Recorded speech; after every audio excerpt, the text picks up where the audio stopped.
today's video we're going to be going over some tips for how to pass your speaking exams. So I know a lot of you have speaking exams. We've been getting a lot of queries and questions about if I can do a tips video for this particular area. So here we are.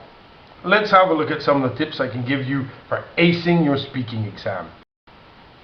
First of all, a very obvious one, but you'd be surprised how many people don't know the exam. So first of all, know the exam and do lots of practice. That's right. You all should be doing this. If it's the FCE, ECCE, IELTS, whatever it is, you should know that exam like the back of your hand. You should know the parts of the exam, what you're meant to be doing in each part of the exam, how long each part of the exam lasts for, and make sure you're doing lots of practice tests so you're practicing at the right level and for the right amount of time. Lots of people just don't pay enough attention to this. And to be honest, there's no excuse. The other thing I've said here is practice. So practice with a partner or the person you're doing the exam with. Now, lots of you will be sitting there saying, well, I'm going to the exam by myself, or I don't know who I'm going to be doing the exam with. And yes, okay, if you are in a school or a language school, or maybe you know someone who's doing the same exam as you, then you're lucky because you can practice with that person and it really helps, at least your confidence anyway.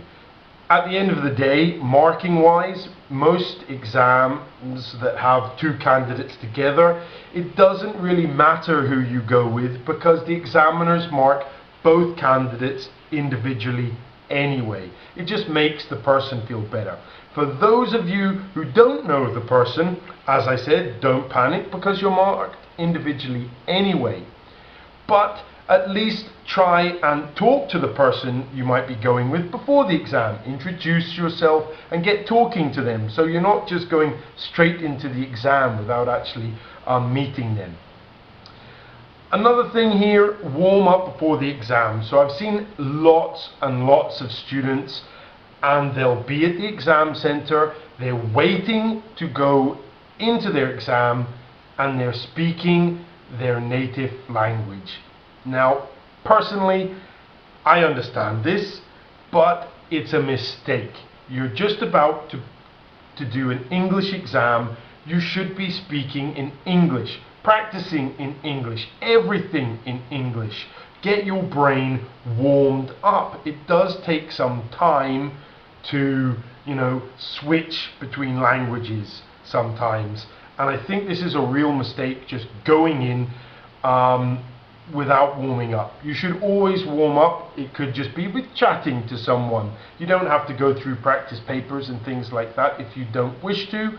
Other students want to. Maybe if you're doing the exam with someone that you don't know, maybe you would like to practice part 2 of the exam or part 3 of the exam together. Yeah?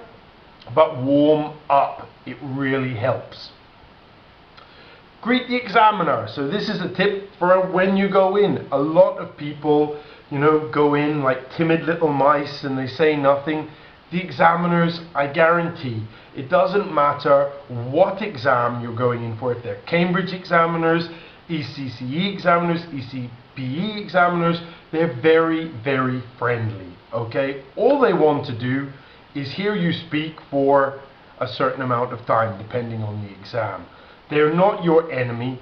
Every examiner wants to pass you. You have to remember that.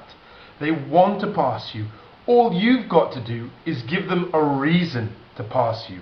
In other words, it comes back to knowing the exam, knowing what you've got to do and listening carefully, and we'll touch on that again. Listen to your partner. These days, most exams, if you're not by yourself, like in the ECCE exam, fair enough, you're by yourself. You don't have to listen to your partner. You do, however, have to listen to the examiner at some point.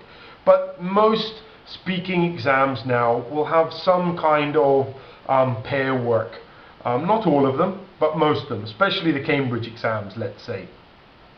And again, some people, and especially those students who are very confident in their abilities, they know they can speak English, they love speaking English, sometimes they are so overconfident they're not actually listening to their partner during the pair work stage, and for this reason they may actually lose marks and not do as well as they thought, or not as well as they should do. And I've seen this with numerous candidates who just will not listen and who refuse to work with the other person. For some exams, like in the ECP exam, it is vital you do this, and you will lose a lot of marks if you do not. So listen to your partner, and also listen to the examiner as well. Listen very carefully to those questions. Be enthusiastic and expand your answers, and for me this is one of my biggest tips, really, I think, because you have to imagine being an examiner is very hard work. I often examine lots and lots of students. It's very tiring, trust me. They come in one after another, okay? And a lot of the time I don't actually get to switch. A lot of the time there's two examiners and they switch. It is tiring, okay? So when you're a candidate, you should understand that. And the last thing the examiners want is some like really bored, student going in, yeah, hi, yeah, all right, yeah, basketball, yeah, it's good, it's interesting, yeah, I like it. They will kill you if you do that. You're going to make a very bad impression. They want to see enthusiastic students expanding their answers. Remember, you're doing an English speaking exam. What do you have to do? That's right, you got to speak English.